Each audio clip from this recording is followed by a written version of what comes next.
참 오늘 설교가 굉장히 뜻깊습니다. 왜냐면은 제가 이제 말씀을 준비하면서 내일 입원하고 그 다음날 이제 수술을 앞두고 있는데, 그래도 마지막 주에 한 번 있는 이 설교를 사명을 감당을 하고 갈 수 있어서 너무나 의미가 있다 생각이 들고, 이제 수술 받고도 또 이제 회복이 돼서 한 달 뒤에 마지막 주에 또 설교를 할 수 있도록 하나님께서 빨리 회복될 수 있도록 인도하시지 않을까 하는 기대를 갖고 있습니다. 그래서 오늘 이 말씀을 준비하면서 굉장히 큰 의미가 있다 생각이 들고, 이게 생각지 못한 수술이다 보니까 그 마음에 긴장이 생기네.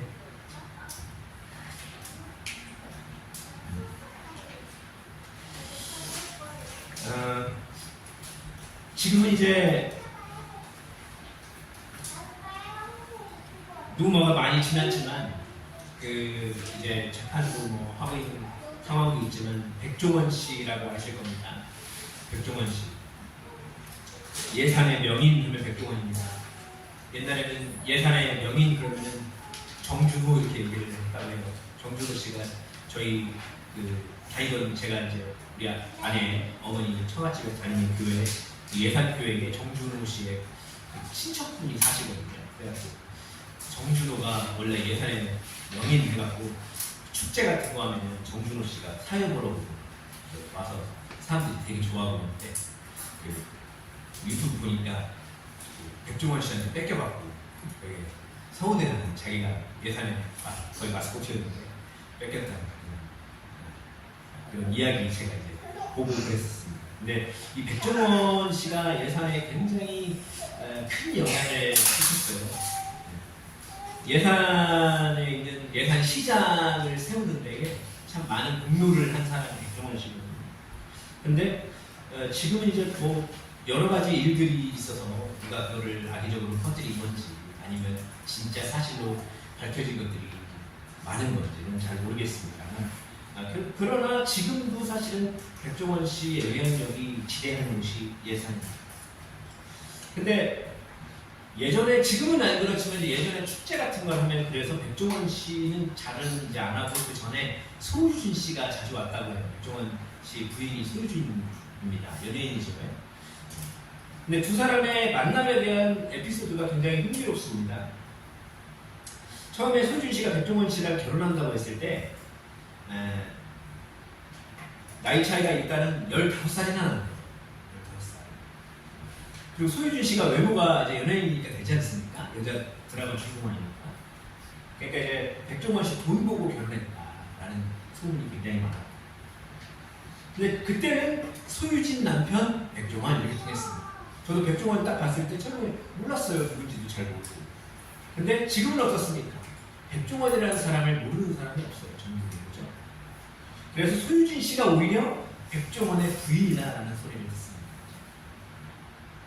물론 이제 연예인들의 숨겨진 모습들이 또 어디 있을지는 모르겠지만, 저는 그렇습니다. 방송에서 비춰지는 백종원 씨의 모습을 보고 저 사람 굉장히 소탈하다, 참 괜찮다라는 생각을 저는 했어요.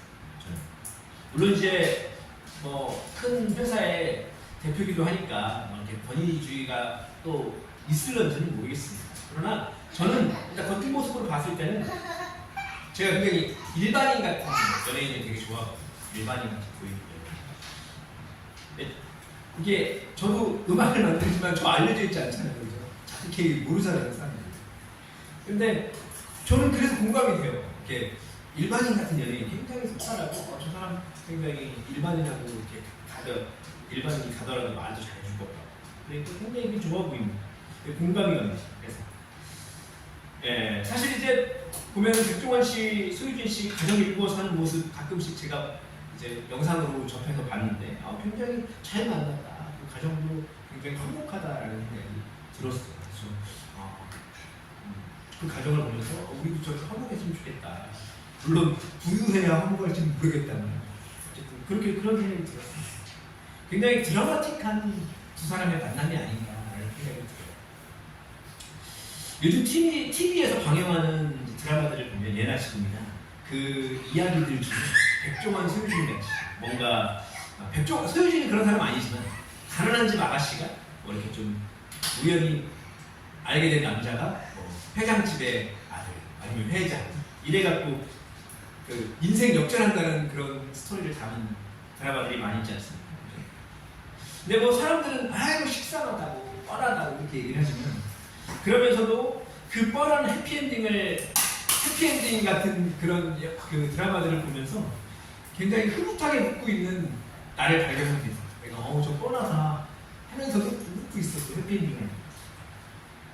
여러분 성경에 기록된 이야기들 중에도 굉장히 드라마틱한 이야기들이 많이 있어요. 대표적으로 뭐 요셉의 이야기가 굉장히 드라마틱하죠. 그렇죠? 근데 이제 남녀간의 사이에서 드라마틱한 이야기도 기록되어 있습니다. 근데 가장 드라마틱한 이야기를 뽑으라면 저는 룻기를 뽑습니다. 룻기는 4장밖에 되지 않아서 진드같이 앉아서 읽으면 15분이면 읽습니다. 근데 사실 주인공이 룻이죠. 룻기니까 룻이지만 저는 오늘 설교를 통해서는 룻보다 룻을 더욱 아름다운 여인으로 만들어준 사람 누굽니까? 보아스. 보아스에 집중해서 보아스에 대해서 말씀을 드리려고 합니다. 혹시나 지금 이제 좋은 사람을 만나서 살고 있는 우리 성도님들, 또 우리 좋은 사람을 만나서 사귀고 있는 우리 청년도 계시고, 또 좋은 사람을 만나야 하는 그런 사람도 우리 말씀을 들으실 수도 있겠습니다. 그리고 우리가 공동체 내에서 서로에게 좋은 사람이 되어야 할 우리 모두에게 꼭 필요한 말씀이 되기를 원합니다. 먼저 본문 4장이 있기 전에 이제 4장밖에 안 됐잖아요. 간략한 내용을 한번 살펴보면요. 룻기 1장에 보면은 사사시대에 흉년이 든 이스라엘 땅이 대결됩니다. 엘리멜렉과 나옴이라는 사람이 나옵니다. 그 부부에게는 말륜과 기럝이라는 두 아들이 있어요. 이 가족이 유다 베들레헴에서 모압이라는 땅으로 이주를 합니다. 그래서 후에 그 말륜과 기럝이 그 모압 땅에서 모압 아내, 이방 여인을 아내들을 맞이하죠. 한 사람의 이름은 오르바고요, 한 사람의 이름은 룻이고요. 그런데 공교롭게 이 말륜과 기럝이 다 죽습니다. 그래서 이 나오미가 다시 유다로 돌아가면서 며느리들을 놓아주려고 합니다. 내 며느리들아, 니네 길로 좋은 사람 만나서라. 근데 오르바라는 여인도 처음엔 안 가려고 했지만 결국은 가요. 근데 룻은 절대 나오미를 떠나지 않습니다. 결국은요 함께 베들레헴으로 옵니다. 근데 그때가 보리 추수 때다라고 기록하겠습니다. 보리 추수 때. 그리고 우리 룻기 2장으로 넘어가면 보아스에 대한 소개가 나오죠. 보아스는 누구냐면 나오미의 이 룻의 시어머니 나오미의 남편 엘리멜렉의 친족입니다. 그리고 유력한 자예요. 그리고 부고입니다. 이렇게 기록을 해요. 그리고 보아스는 룻에게 밭에서 이삭을 죽게 하는 은혜를 베푼 자예요. 그리고 룻에 대한 좋은 행동과 인품이 보아스에게 알려졌다라고 2장에 기록을 합니다. 룻기 2장 12절을 보면요, 여호와께서 네가 행한 일에 보답하시기를 원하는 이스라엘의 하나님 여호와께서 그의 날개 아래에 도움을 받으려 오는 내게 상 주시기를 원하노라. 아멘. 보아스가 룻에게 축복의 말을 하고 있습니다.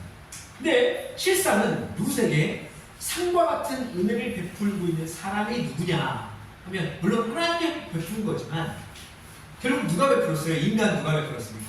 보아스가 베푼 거예요. 룻에게 상과 같은 은혜를 베푼 거는 보아스예요. 근데 보아스의 믿음이 얼마나 좋습니까? 자기의 행위를 높이지 않았습니다. 야, 내가 너에게 은혜를 베풀었다 이렇게 얘기하지 않잖아요. 뭐 은혜가 하나님께서 베푸신 것이다 라고 이야기를 하면서 믿음의 사랑임을 드러내었습니다. 룻도 하나님의 은혜임을 알았죠. 그죠? 룻기 2장 13절에 내 주여 내가 당신께 은혜 있기를 원하노라. 나는 당신의 하녀 중에 하나와도 같지 못하오나 당신이 이 하녀를 위로하시고 마음을 기쁘게 하는 말씀을 하셨나이다. 아멘. 룻은 분명히 하나님의 은혜임을 알았습니다. 근데요, 룻도 그 사람, 보아스라는 사람이 나에게 베푼 그 은혜를 잊지 않고 감사합니다. 무슨 말입니까? 이 보아스나 룻이나 똑같이 하나님이 베푼, 자기들에게 베푼 은혜, 또한 자기가 은혜 베풀 수 있는 기회, 이것이 자기가 능으로 된 것이 아니라 하나님의 은혜다 임을 알고 동시에 룻도 반대로, 그럼 룻도 그럴 수 있지 않습니까? 그렇습니다. 하나님께 감사합니다. 할 수 있지 않습니까? 그러나 하나님께만 감사하지 않고 누구에게도 감사하다고 얘기했다? 보아스에게도 감사합니다. 굉장히 겸손한 인격을 여기서 드러나고 있습니다. 그렇죠? 그런 보아스와 룻이 만나게 되는 거예요. 자, 보아스가 굉장히 제가 여자였으면 만나고 싶은 남성상입니다. 나이가 좀 거리 있겠지만, 그리고 제가 남자이지만 이런 남자 있으면 소개시켜주고 싶은 남자가 보아스예요. 그래서 오늘 말씀의 제목이 뭐예요? 보아스 같은 남자를. 보아스 뭐예요? 보아스 같은 남자.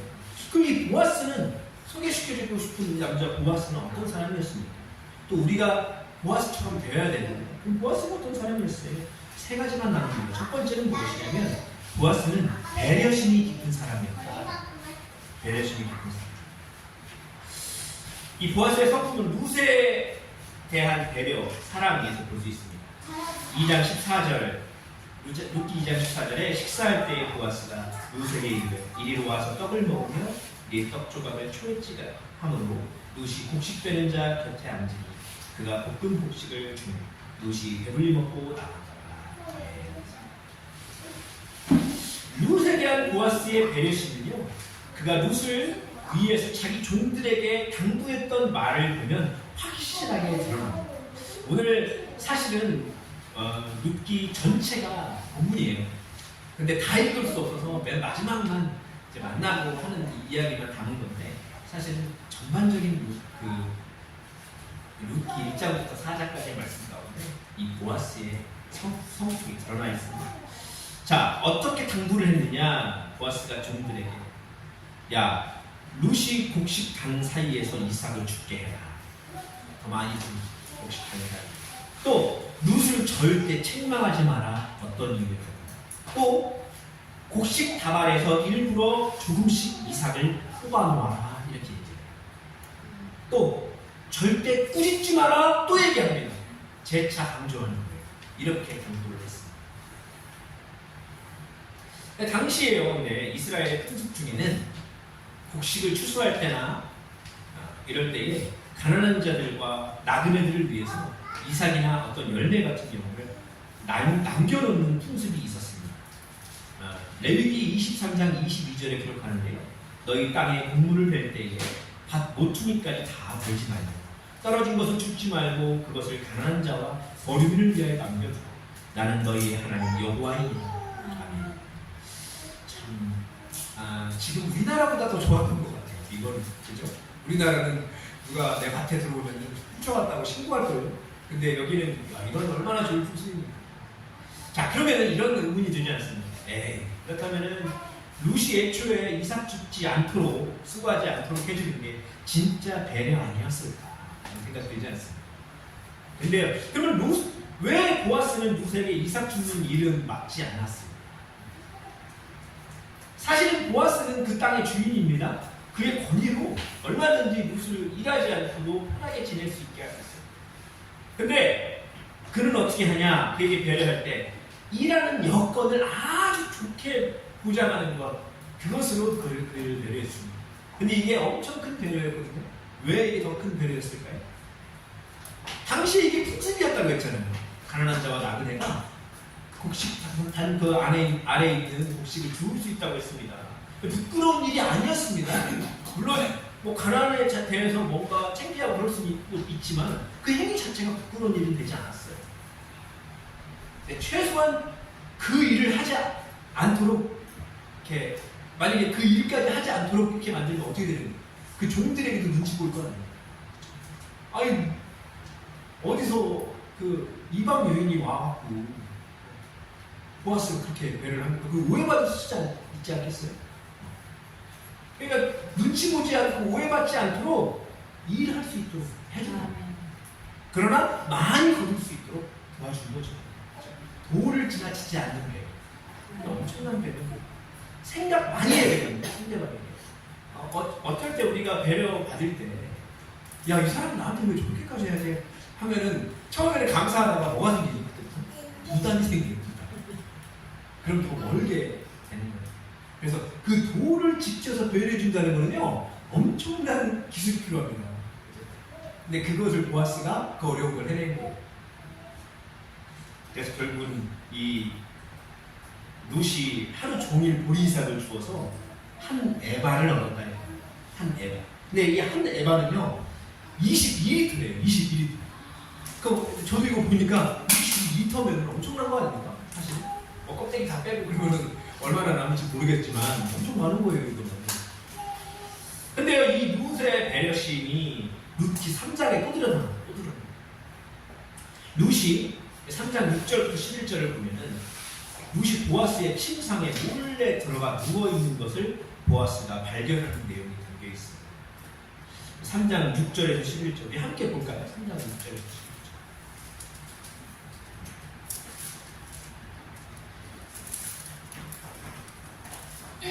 자, 그가 타작마당으로 내려가서 시어머니의 명령대로 다 하니라. 보아스가 먹고 마시고 마음이 즐거워 가서 곡식단 더미의 끝에 누운지라.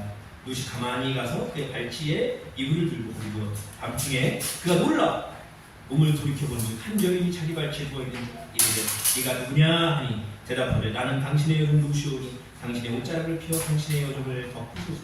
이는 당신이 기업을 물을 자가 됨이니이다 하니 그가 이르되 내 딸 여호와께서 내게 복 주시기를 원하노라. 네가 가난하건 부하건 젊은 자를 따르지 아니하였으니 네가 베푼 이내가 처음보다 나중에 더하노라. 그리고 이제 내 딸아 두려워하지 말라. 내가 네 말대로 다 내게 행하리라. 네가 현숙한 여자인 줄을 나의 성읍 백성이 다 아느니라. 아멘. 자, 룻이 굉장히 이 모험과 같은 일을 했어요.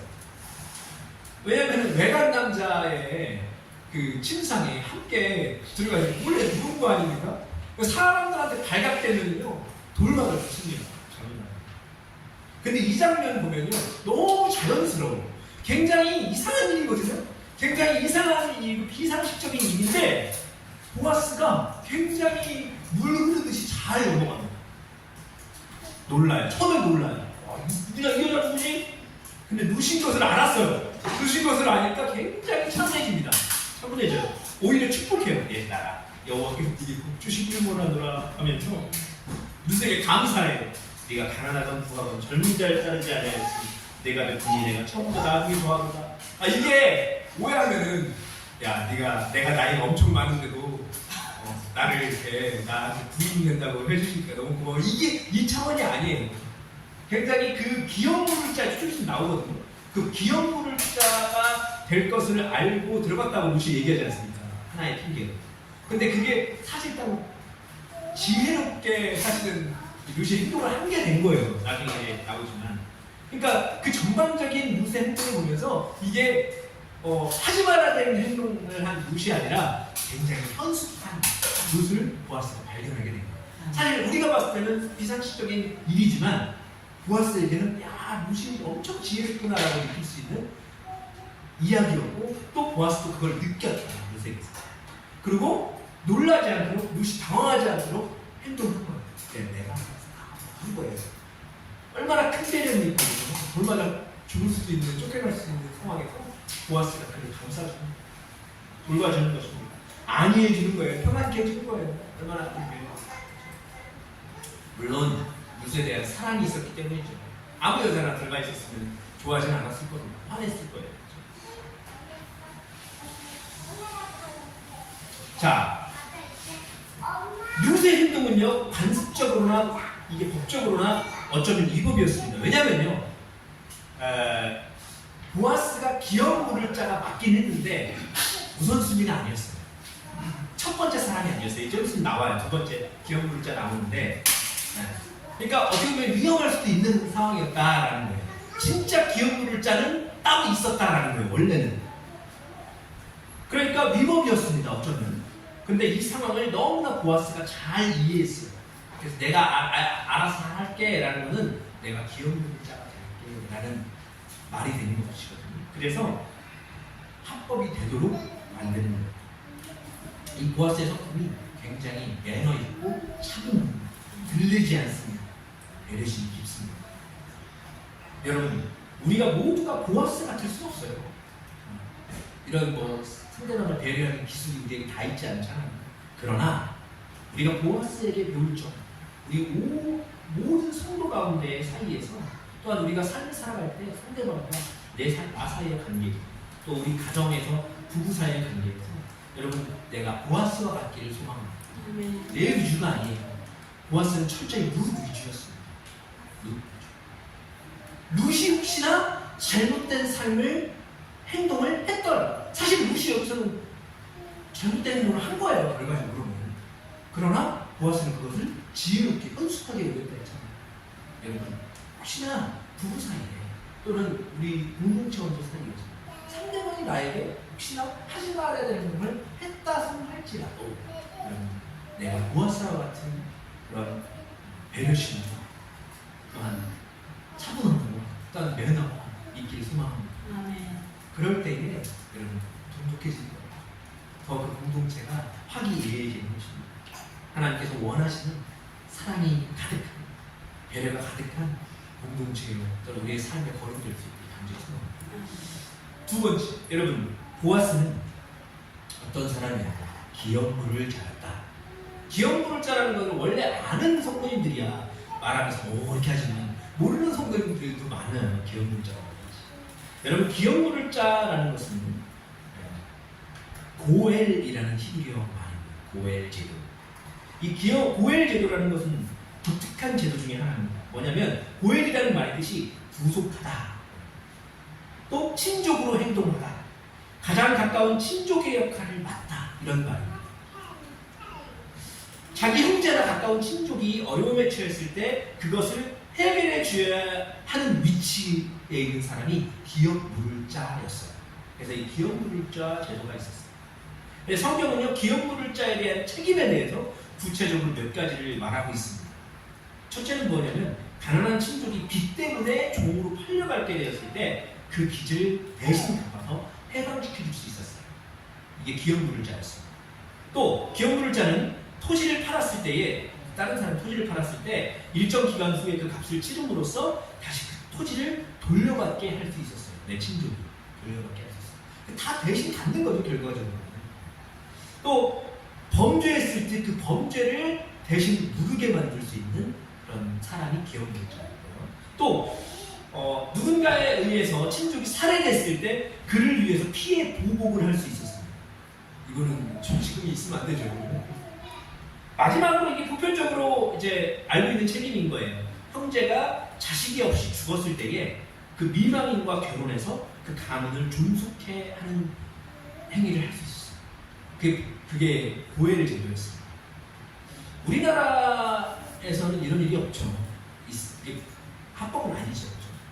네, 우리 형이 죽었다고 해갖고 내가 형 대신해서 형의 형수님과 결혼하고 이게 이 드물 일이잖아요. 그거는 법적으로는 없지 않습니까? 근데 여기 있었다. 그래서 유대인의 법에 친족이 자녀 없이 과부가 되었을 때 그녀와 결혼할 수 있었대요. 그래서 그 배우자의 재산의 수탁자가 되는 법이 이 고엘 제도였다는 건데 결국은 그 기업물자가 누군가는 있었겠죠, 그죠? 근데 1순위는 아니었어요. 보았어요. 자, 근데 그리고 기업물자의 책임은 알았어요. 그럼 자격은 뭘까? 결국 왜 1순위가 아니었을까 하는 거죠. 첫 번째는 가까운 친족. 근데 이 보아스는 가장 가까운 친족은 아니에요. 그 다음에 구속할 능력이 있어야 되고요. 그 다음에 구속할 마음이 있어야 돼요. 재산에 책임을 져줘야 되는 거죠. 만약에 그 사람을 내가 배우자로 든다, 그럼 그 빚도 다 해결해줘야 되는 거예요. 그게 구속할 능력, 마음, 이게 다 있어야 기업물자가 될 수 있을 것 같아요. 근데요, 이게 특징이 뭐냐면, 나 기업물자 않겠습니다. 이렇게 할 수 있다는 거예요. 내가 기업물자인데, 기업물자가 나 안 될 거야, 책임 안 질 거야 할 수도 있었다는 거예요. 그러면 다음 사람한테 돌아갔어요. 근데 보아스는 일단은 자격을 갖춘 사람이긴 했습니다. 어쨌든 가까운 친족이었습니다. 그 약속대로 이 요셉에 말한 대로 이 기업물자로서 행동을 취합니다. 룻기 4장, 오늘 본문이 담긴 4장 3절에서 6절을 보면 그 이야기가 나오거든요. 보아스가 그 기업물을 자에게 이르되 모압 지방에서 들어온 나오미가 우리 형제 엘리멜렉의 소유지를 팔려함으로 내가 여기 앉은 이들과 내 백성의 장로들 앞에서 그것을 사라고 내게 말하여 알게 하려 하였노라. 만일 네가 물으려면 물으려니와 만일 네가 물으지 아니하려거든 내게 구하여 알게 하라. 네 다음은 나요. 그 외에는 물을 자가 없느니라 하니 그가 이르되 내가 물으리라 하는지라. 자, 여기 보십시오. 룻기 4장 4절에 보면은 보아스가 기업 물을 자에게 갔어요. 가장 가까운 친족에게 가서 야, 이런 상황이다. 네가 기업 물을래? 그랬더니 그 사람이 뭐라고 했습니까? 기업 물게 내가 이렇게 했어요. 그러니까 사람들은 보아스가 당연히 처음부터 기업 물을 줄 알죠. 그러나 굉장히 드라마틱한 거예요.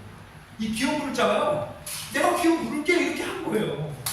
보아스가 뭐라고 했어요? 5절 말씀이 이제 포인트입니다. 우리 함께 읽어볼까요? 4장 5절 말씀 시작. 보아스가 이르되 네가 나오미의 손에서 그 밭을 사는 날에 곧 죽은 자의 아내 모압 여인 룻에게서 사서 그 죽은 자의 기업을 그의 이름으로 세워야 할지라 하니.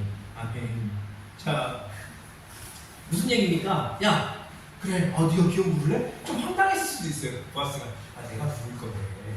근데 물은데 제가. 그러니까 뭐라고 해요? 야, 네가 나오미 손에서 그 밭을 사는 날에 그 죽은 자의 아내 모압 여인 룻에게 사는 그 기업을 네가 네 이름으로 세워줘야 돼. 그러니까 빚 있으면 네가 해줘야 되고 사야 될 거 있으면 네가 돈 내서 사줘야 돼. 이거예요. 그러니까 6절 말씀에 그 기업 물을 자가 이르되 나는 내 기업에 손해가 있을까 하여 나를 위하여 물으지 못하노니 내가 물을 것을 네가 물어 나는 물으지 못하겠느라 하는구나. 아멘. 자, 결국 이 첫 번째 기업 물을 자에게는 자격이 있었는데 뭐예요? 가까운 친족. 이 사람이 첫 번째였어요. 그래서 내가 물겠다 했는데 결과적으로는 뭐가 없었어요? 자격이 미달이었어요? 구속할 마음이 없어요. 구속할 재력은 있었을 것 같아요. 근데 내 기업에 손해가 있을까 하여 라고 했다. 그래서 기업 누르지 못하겠다. 무슨 얘기입니까? 내가 마음은 없다. 근데 그 마음은 누구에게 있었습니까? 그 다음 기업 누를 자. 누구요? 보아스에게 있어요. 결국은요, 이 보아스가 룻을 너무 사랑하는 거예요. 그래서 뭐라고 하는 거예요? 야, 네가 기업 누를 거냐? 네가 네 재산 손해봐 보면서까지 물어야 되는데 그래도 그때는 그 사람이 안 부르겠다. 이 이야기에서 보아스의 사랑과 룻에 대한 배려가 나오는 거예요. 마음이 나오는 거예요. 그렇죠? 근데 여기서 더 큰 교훈이 하나 있어요. 뭐냐면 이 무르다, 이 기업 무르다 할 때 무르다라는 말이 영어로 말하면 리듬이에요. 리듬 뭐 하는 누구냐면 구세주의 리듬. 근데 우리가 아는 구세주는 누구죠? 예수 그리스도입니다.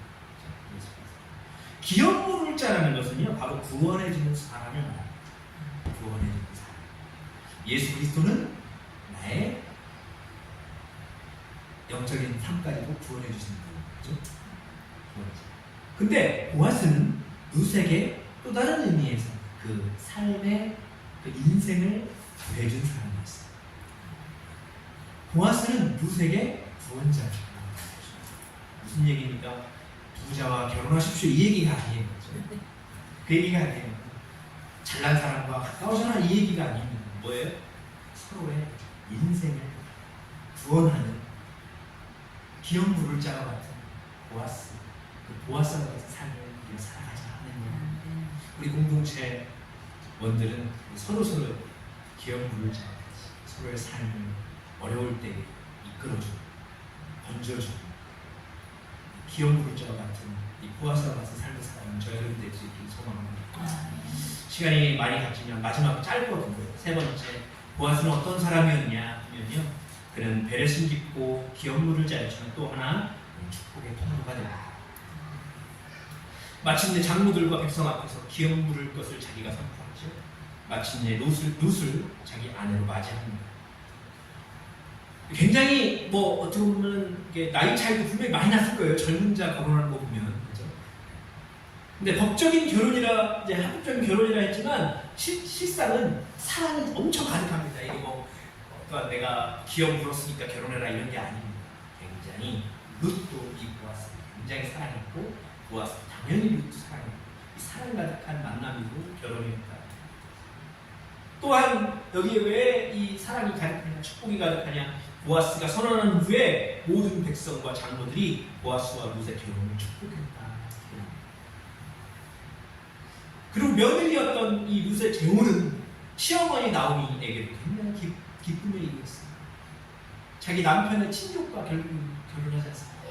얼마나 좋아요. 룻이 나오미 곁을 떠나지 않고 마침내 나오미 남편 엘리멜렉의 친족인 보아스를 남편으로 맞이해서 해피엔딩을 됐습니다. 얼마나 기쁩니다. 근데 이 두 사람의 만남은 더 큰 축복을 암시합니다. 왜요? 이 보아스라는 사람은 누굽니까? 다윗 왕의 증조부가 되는 사람이 보아스입니다. 얼마나 큰 축복이에요. 다윗의 혈통에서 또 누가 났습니까? 예수 그리스도가.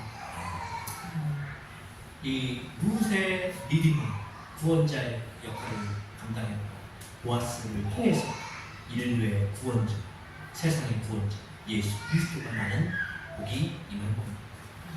룻과 보아스는 서로에게 축복의 통로가 되었습니다. 또한 예수 그리스도를 통해 우리에게도 이 보아스는 축복의 통로가 되었습니다. 사랑하는 성도님 여러분, 우리 서로에게 축복의 통로가 되는 보아스와 룻이 되기를 소망합니다. 제가 아까 기도했지만 보니까 우리 담임 목사님도 우리 형수님도 저희 아버지도 그렇고 다 쓰러져 볼 일이 있는 분이야. 또 저도 내일 입원을 하고 심장 수술을 했지만 우리 힘찬 권사님 심장이 안 좋지 않습니다. 보면은요 다 환자야. 이원 권사님이 그나마 좀 젊고 활기차고 그러시면 나머지는 저희 어머니 연세가 이제 여기 아프고 저기 아프고 류마티스 근데 지금까지 살아있잖아요. 왜 살아있습니까? 하면 하나님께서 스스로 보아스와 룻처럼 리디머로 세워놨어요. 그래서 쓰러졌을 때 발견해서 살 수 있는 기회를 주신 거 아니겠습니까? 여러분 우리가 서로에게 리디머와 같은 구원자 이 보아스와 같은 삶을 살아가는 서로에게 이 도움을 줄 수 있는 어떤 우리 공동체 축복의 통로가 되는 우리 모든 삶이 공동체 될 수 있기를 간절히 소망합니다. 우리 기도하겠습니다.